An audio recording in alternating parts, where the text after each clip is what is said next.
Bantay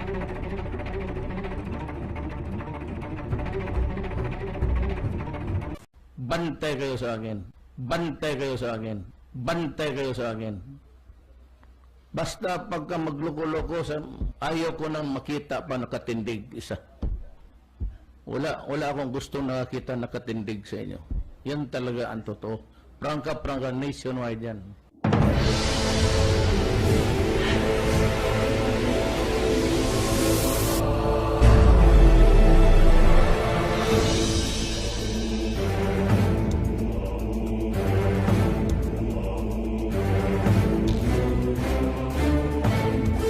Mr. President. It's the pleasure of Senator Cayetano. Mr. President, before the motion is acted upon by our Honorable Majority Leader and members of the Senate, will the gentleman yield to some questions for interpellations? Yes, Mr. President.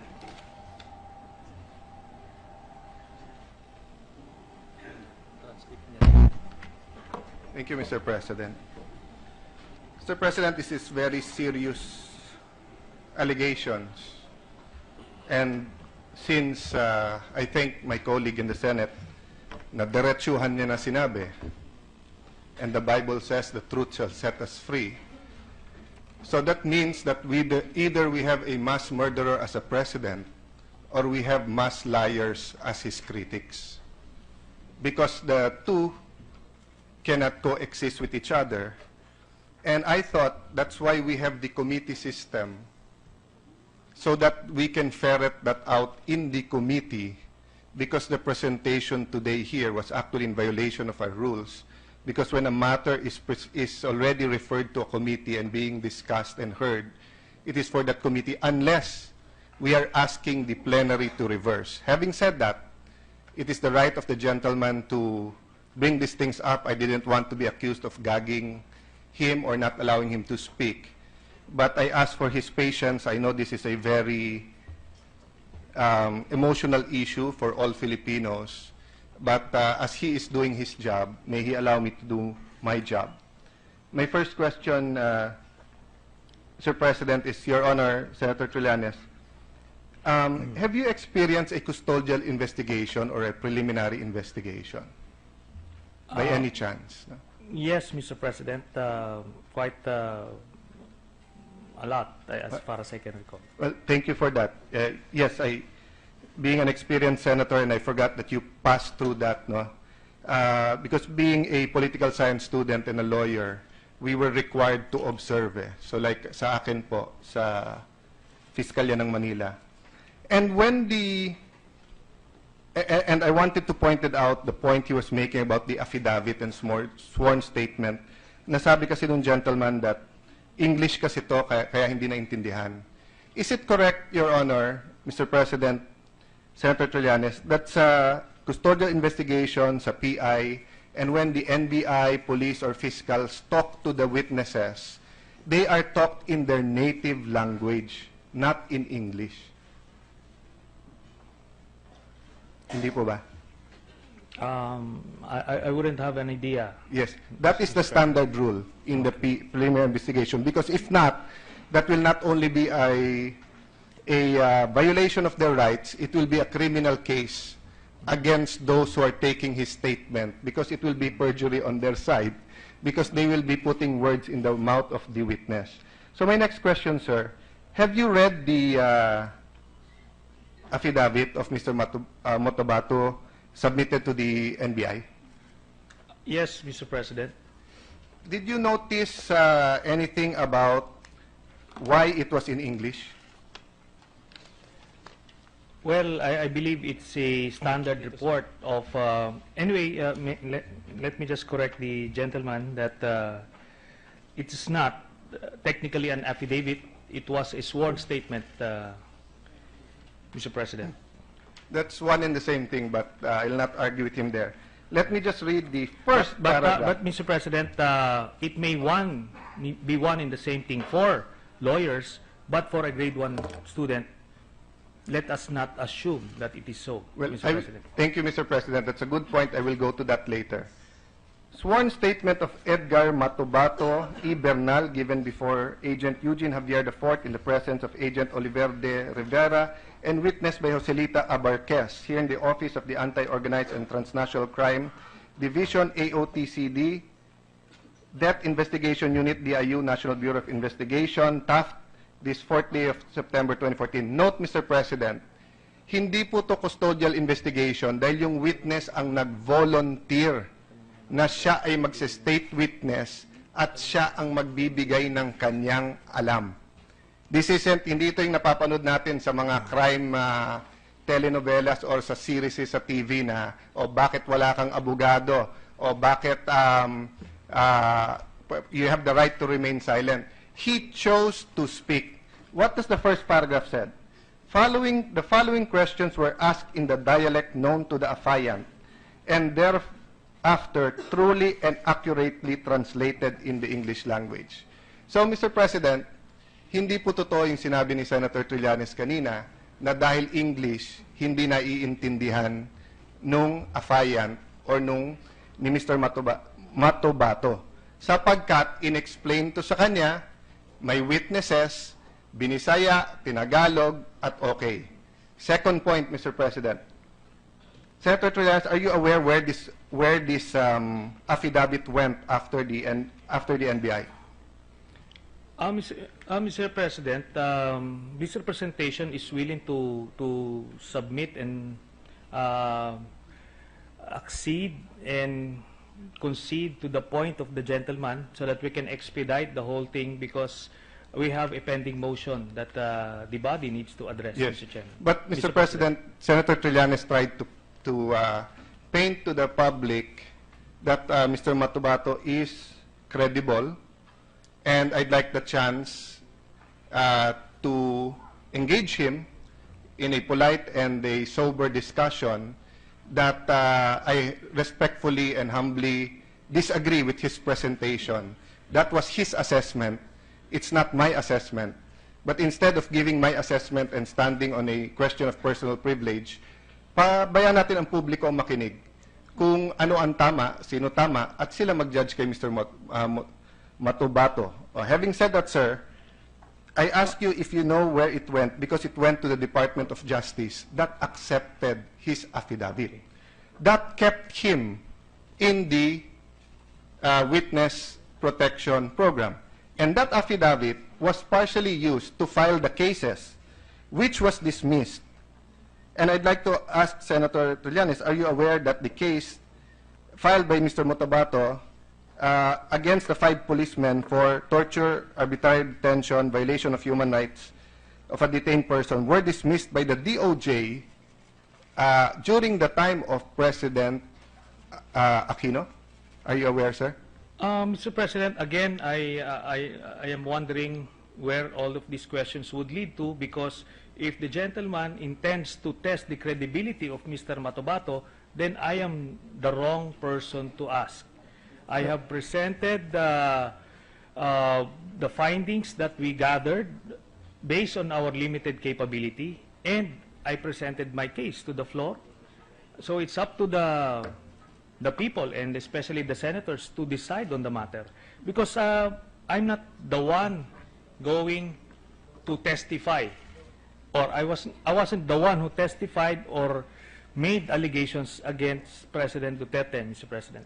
I beg to disagree, Mr. President. In this hall, Senator Trillanes chose upon himself to make representations and make conclusions that Mr. Matubato is credible, that that there are no inconsistencies. So when someone stands up to interpolate, it is to test either our prejudice or our wisdom. Meaning, kung ang initial tingin ko, mali ka, sir, and then nasagot mo ako ng tama, edi I will admit, mali pala ako. At tama ka pala, at credible pala si Mr. Matubato.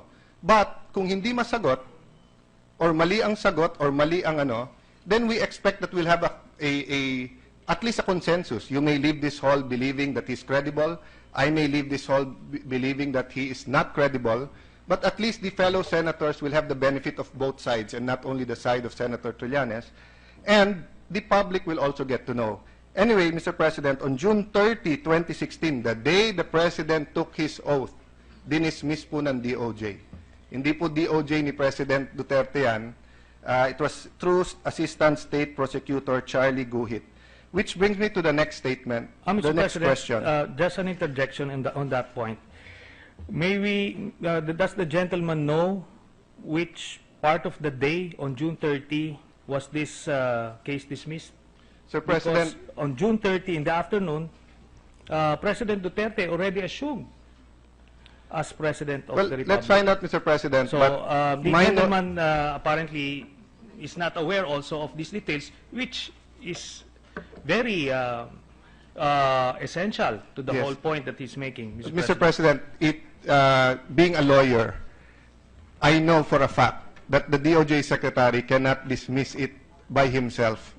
All these papers and all these recommendations are on the desk of the Secretary from layers and layers. That's why I mentioned it's through Assistant State Prosecutor Charlie Guhit. In fact, Mr. President, I was in Malacanang.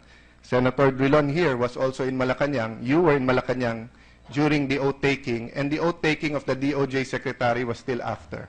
But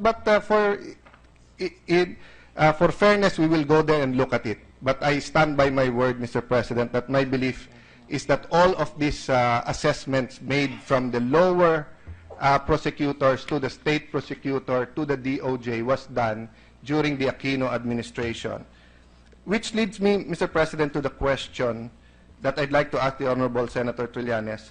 Do you know the doctrine or the theory about half-truths? Have you heard about this? In as much as I would want to be schooled by those legal jargons, but I wouldn't want to waste the time of our colleagues, Mr. President. I believe we can schedule another whole-day seminar if the senator would wish to school me on legal matters, but the issue remains addressed, Mr. President. The motion is presented on the floor, and we have yet to decide on the matter, Mr. President. Sir President, I do not wish to school anyone. It's not for me. In fact, I approached some of the senators here to help mentor me during this time because I'm used to being in the opposition. There's much for me to learn. But I bring up the doctrine or the concept of half-truths because this is what criminals use, and this is what people na naninira or people who want to destroy credibility of others use. What is the concept of half-truths? So I'll give you an example, Mr. President, just Mr. to President. continue. No? It'll just take me 1 minute, Your Honor. Okay. If Senator Pimentel, our Senate President, is in front of me, Senator Trillanes, and I are here, and then I say, can I have 1 minute para mag-CR? Then I get to the CR, but katabi po ng CR sa likod, may nagsaksakan po. No? At meron pong patay. Then I come back here. No? So if Senator Villanueva stands up and says, Alan was in the session hall, umihi siya, and then sinaksak niya yung Mr. X siya pumatay, it is a half-truth. In fact, it's two-thirds truth because 1, I am here. 2, umihi ako. I don't know why he knows that. But 3, hindi totoo na siya ay pinatay ko. I say that because the presentation of Senator Trillanes were full of half-truths. Wala naman pong pinag-usapan na meron po talagang 1993 bombing ng katedral at ng moske. And yung mga ninarrate ni Mr. Matubato, pwede niyang basahin sa diaryo yon tapos dugtungan. That goes to my second question, my third question, Senator Trillanes, Mr. President. The nature of the testimony has to be or cannot be hearsay. So may I ask the good senator, how much of the testimony, in his opinion, of Mr. Matubato was hearsay? Well, let me address the first point first, Mr. President, because the gentleman has a tendency to jump from one subject to the other. Okay, on the first point that he mentioned regarding the doctrine of half-truths being used by criminals and liars, I would concede and accept the argument of the senator because apparently he may be following the doctrine of it takes one to know one. Now, let me go to the next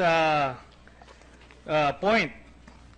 He mentioned that Mr. Matubato didn't say anything about the 1993 bombing of the cathedral. Now, I direct him to page 16 of the transcript of the September 15, 2016 hearing of the Committee on Justice. And I quote, "Oo, rebel returnees at saka pulis, nagkwan na kami, yun mga opisyal na namin. 1993, binomba ang katedral ng Davao City, yung simbahan. Umorder naman si Mayor Duterte nga masakerin yung mga moske ng mga Muslim." Now, just this point would highlight the example that it is the gentleman who is practicing that doctrine of half-truths being used by criminals and liars. So, there's so many of that. That's why we needed to present the truth in this earlier presentation, because precisely the gentleman twisted so many information, so many facts during the last hearing. Again, Mr. President, if the gentleman is opposing, then I believe it is time to divide the House. I'm not Mr. President. opposing yet. I ask if he's willing to be interpellated. Kung tatakbo siya, ayaw na niya. Kung ayaw niya magpa-interpellate, that's his call. But usually, Mr. President, because this is a hall of gentlemen and ladies, in the same patience that we sat here and listened to his presentation, usually, the senators also patiently ask for questions, receive the questions, answer them. Actually, Mr. President, it's quite unparliamentary to say it takes one to know one, but I'll not take any offense. I'm used to that kind of, even now sa cellphone, araw-araw, there's a brigade to curse, etc., me, and etc., and it's okay. But I'll just follow his logic. It takes one to know one. So he says, I'm a person of half-truth. That's why huli ko si Matubato na nag-half-truth. So siya na rin nag-admit na si Matubato is using half-truths. Following his own logic. I will sacrifice my own credibility. If he's saying it takes one to know one, so, and I know that half-truths ang ginagamit ni Mr. Matubato, so he's admitting that his own witness, or the witness that he stood up to protect or to explain, expound. But having said that, Mr. President, hindi po ako ang testigo. So if I use half-truths, or if I use misleading, leading questions as a senator to get to the truth, that is allowed. Yung pong hindi allowed, yung witness na hindi niya sasabihin ang katotohanan. Bakit po? If you notice, Mr. President, and I see the famous Secretary Barbo right in front of me, he's famous during the impeachment of of a former president, where he again and again said, if you remember that, Secretary Barbo, do you swear to tell the truth, the whole truth, and nothing but the truth? Because the reality is, you can say a half-truth. I can tell my wife, umuwi ako ng alas 12. Diba? Hindi ako tumingin sa babae. Pero nakapikit pala ako nung kasama ko yung babae. So, hindi whole truth yon, half-truth yon. But I ask that, Mr. President, in coordination with the question of hearsay, with the patience of Senator Trillanes, I didn't jump to a next. It's connected. Again and again, it has been proven. I also have my presentation, but I will not bore you with it. I will submit it to the Committee on Justice. And the good Senator Gordon has instructed us not to lecture the members. He has instructed us that if we have observations, we submit it to the committee, we discuss it among ourselves, then we will vote upon it. So, but because Senator Trillanes brought this up, I am forced to also give my own observations. No? Every time that we look at Mr. Matubato's testimony, he jumps from pretending to have personal knowledge, going to hearsay. The best example dyan is yung kay Mr. Macdum. Sa affidavit po, pinakita na rin po ito ni Senator Trillanes, ang sinabi po niya doon, ang sinabi po niya dito ay terrorist lang. Terrorist lang. Tinanong ko siya, asawa yon ng asawa ng pinsan mo. Magpinsan yung asawa nyo. Papatayin mo, sinabi terrorist lang, walang paliwanag. That is contrary to human experience. Kung magpinsan ang asawa namin ni Senator Manny Pacquiao at balak akong gulpihin, hindi nga patayin, gulpihin, it is but human experience, it is but logical that Senator Pacquiao will tell his wife, pakisabihan mo nga yung pinsan mo, di ko na yung kaya yung mukha ni Alan na yung gugulpihin ko na yan. Unless it happens spontaneously, na magkatabi kami, bigla na lang nainis, wag naman sana mangyari, Senator Pacquiao, no? But it is against human nature. So what does the affidavit said? The affidavit said, pinaliwanag ni Mr. Motobato na siya ang nagbomba ng moske, which he conveniently forgot, even if paulit-ulit ang question ko. Doon po sa Davao Death Squad, doon po nung tinanong siya at present siya sa unang hearing, nung palang pong unang punta niya sa hearing, ang sabi niya, at saka pagka 1998, sa pagka-umpisang pag-mayor ni Mayor Duterte, kinuha ako sa batalyon dahil maganda naman iyong performance sa Capgu. Tapos pagkuha niya, dinala niya sa Davao City at nagtagtag siya ng grupo ng Lambada Boys. Hindi po yun ang sinabi niya sa affidavit niya. Sa affidavit niya, ang sinabi niya, I was only a farmer in Davao. Growing up, when I was in my 20s, I realized I need to make a better living, which is substantial, Mr. President, because he testified 3,000 lang daw sweldo niya. Pero namili siya na maging mass murderer.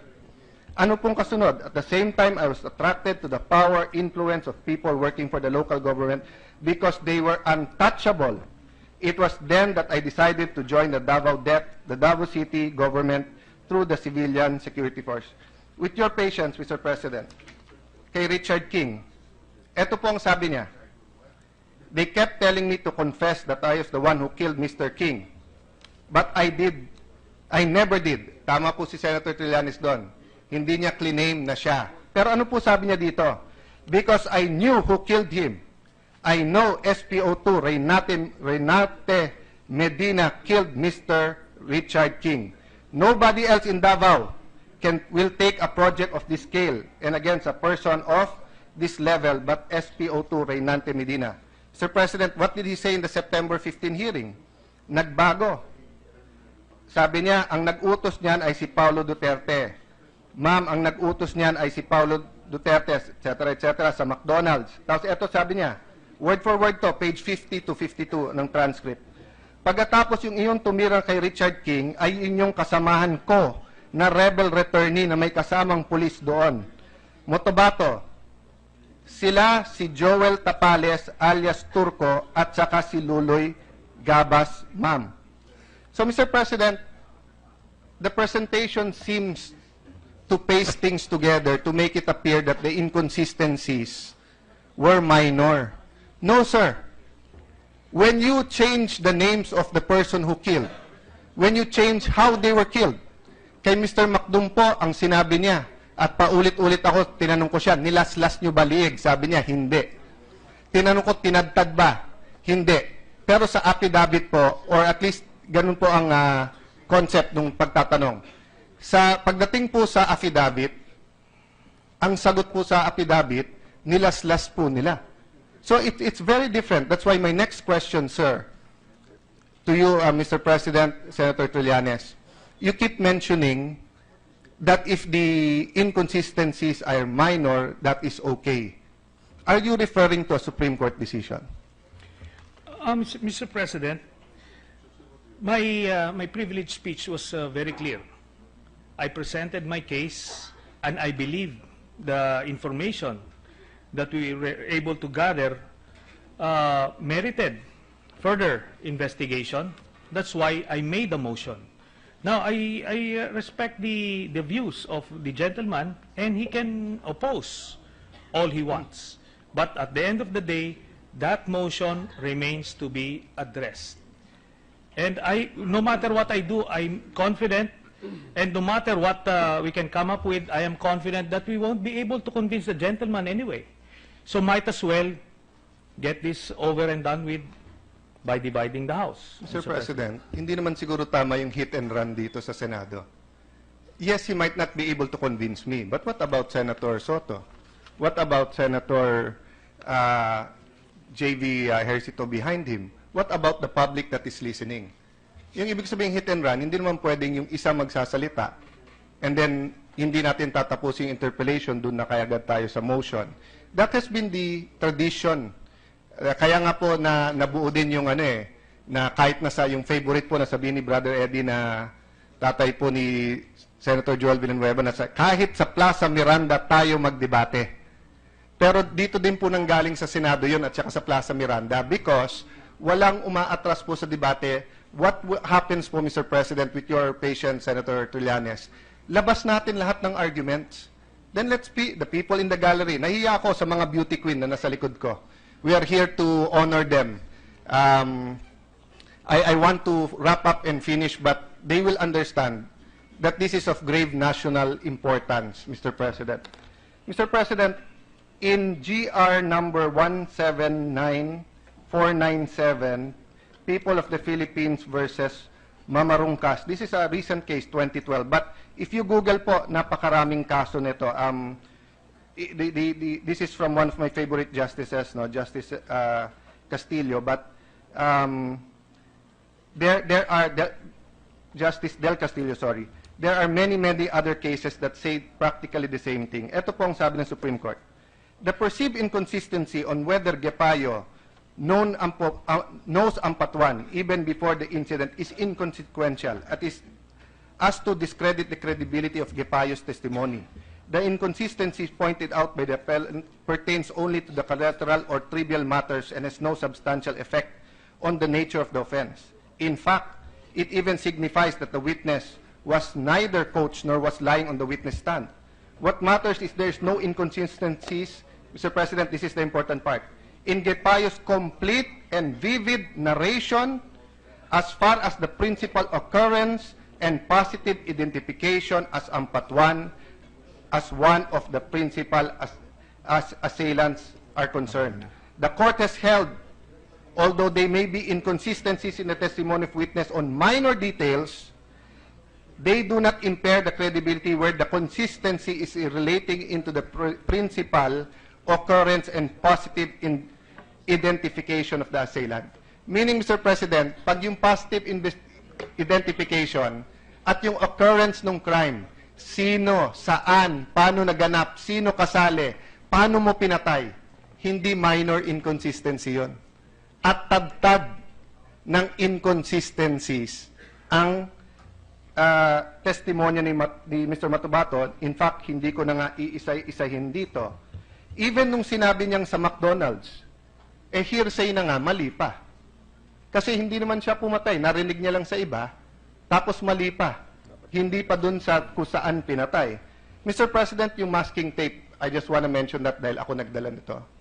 You know, if you talk to a graphic artist, for example, especially olden days, nung hindi pa sa computer, sa akin, especially nung elementary school ako, pag sinabing Mongol number 2 or pencil, lahat naman sa akin na may lead pencil eh. Di ba? Pero dun po, sa yun ang trabaho nila, dun po sa mga artist, may iba-ibang number yan, may iba-ibang kapal, may iba-ibang klaseng pens, pencils, etc. No? Why? That is their trade. So if you look at the killings that are now going on, where people are taped from head to toe or just their arms, it is the same as some drug cartels. I will not tell you the nationality. Yung ibang mga ambassadors umaangal na sa atin because it is linked with their drug cartels, no? But my point, Mr. President, is this. Kung tatlo kami ni Senator Manny Pacquiao dito, ang killer, hindi pwedeng nasa kotse mo may masking tape ka parati.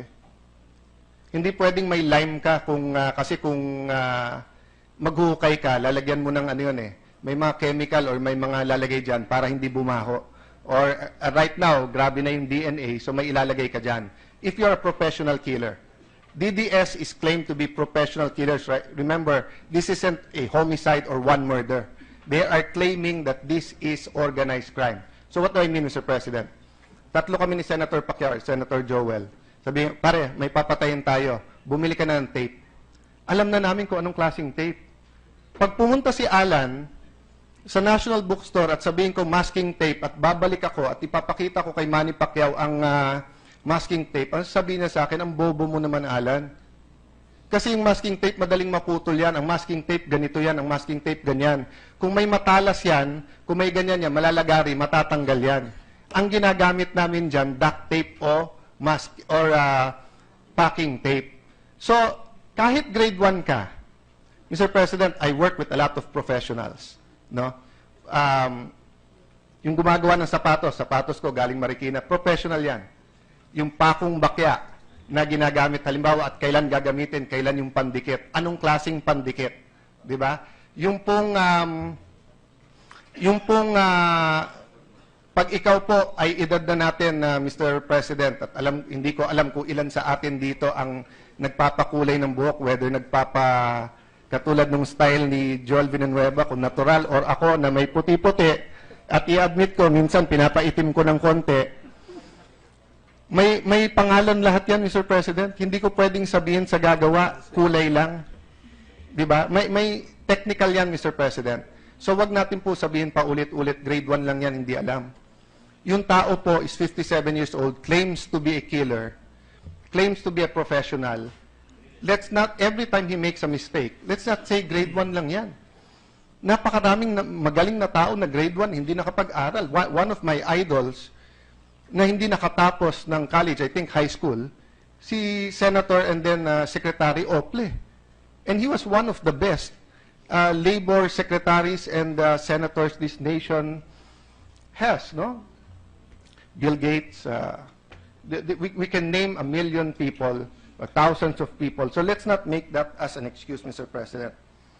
Mr. President. Mr. President, let me just interject, because the gentleman is saying that this is a debate, but it has been a monologue since around 4:20. Now, I'm confused now. He started with the masking tape, then he jumped to his parlor, whatever, then to Senate President Ople. Where is the debate? I'll show him where the debate is, Mr. President. The debate is when I ask him a question, but he keeps answering me na emotion na. So napipilitan ako na sabihin na lang ang point ko diretso. But if the gentleman will graciously answer my questions, I still have a lot of questions here that are relevant and to the point, Mr. President. I don't think it's parliamentary feasible for one senator to stand up and expect na wala na lang magtatanong and we just take their statement hook, line, and sinker, Mr. President. Ngayon, having said that, I apologize for my style. Kanya-kanyang style kasi iyan eh. So, if I ask the question, sir, but you keep answering me, na doon na lang tayo sa motion. So, I'll go to my next question. Are you saying that there is state-sponsored extrajudicial killings? Mr. President, that's why we need to investigate, to rule out any possibility that President Duterte is not involved or was not involved with the DDS during his time as mayor. We are not in a position to make any judgments either way. But I believe, based on what I have presented, it merits at least a deeper look. Because not only the whole country is watching, but the whole world is watching our next steps. So that's the point of the motion that I was making, Mr. President. I'm not here to oust anybody. Well, not yet, at least. But I'm just here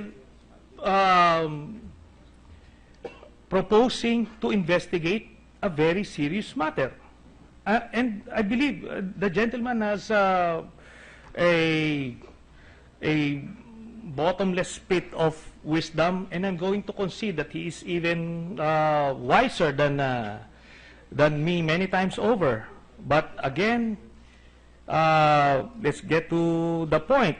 Now, if the gentleman keeps on saying that I would want to run away, if he would recall, when I sat beside him during the hearing, he was the one who ran away. Now, unless you want me to go near you again, just say so, Mr. President, Mr. President. for the record, no, kaibigan ko siya, nagulat ako ba't niya tinignan yung mata ko ng gano'n, para niya ako kakainin nung sinabi niya, hindi kita popormahin dito. Di ko na sinabi sa media, but sabihin ko na rin ngayon dahil briningap niya. Sabi niya sa akin, pa-Bible ka pa. Evil naman pinoprotektahan mo. But for the record, anywhere, anytime, di kita na aatrasan eh.